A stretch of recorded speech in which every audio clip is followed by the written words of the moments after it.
เจริญพรญาติโยมโยมพ่อโยมแม่ผู้ใดที่เรือนผ่านไปผ่านมาฝากคลิปนี้เป็นคติเตือนใจให้โยมพ่อโยมแม่เพื่อ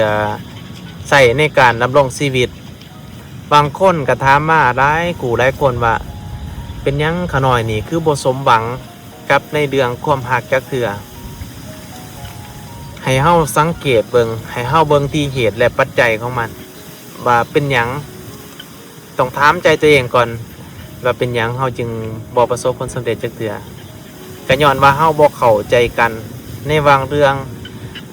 เล็กน้อยก็ให้เป็นเรื่องใหญ่บางครั้งผิดเถียงกัน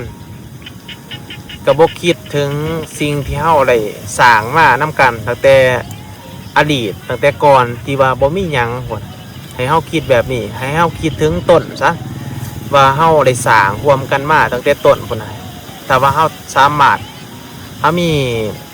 ความคิดที่ว่าอยากจะปรับความเข้าใจกันเฮาก็สามารถอยู่นำกันได้โดนแต่ถ้าว่าเฮาตัดสินเพียงครั้งหนึ่งครั้งเดียวโดยที่ว่าบ่คิดถึงอดีตที่ผ่านมาอยากหายปั๊บอยากเลิกปั๊บอยากป้าปั๊บอยากหนีปั๊บก็บ่สามารถที่ว่าจะแก้ไขได้ฉะนั้นเดี๋ยวให้เฮาใจเย็นเวลาเฮาผิดเถียงกันผู้หนึงก็เป็นน้ำผู้หนึงก็ต้องเป็นไฟผู้เป็นน้ำก็พยายามใจเย็นลงพยายามปรับความเข้าใจกันขึ้นให้มากขึ้นปรับความเข้าใจกันเวลามันใจเย็นมากเนี่ยมันจะสามารถปรับความเข้าใจกันอยู่น้ำกัน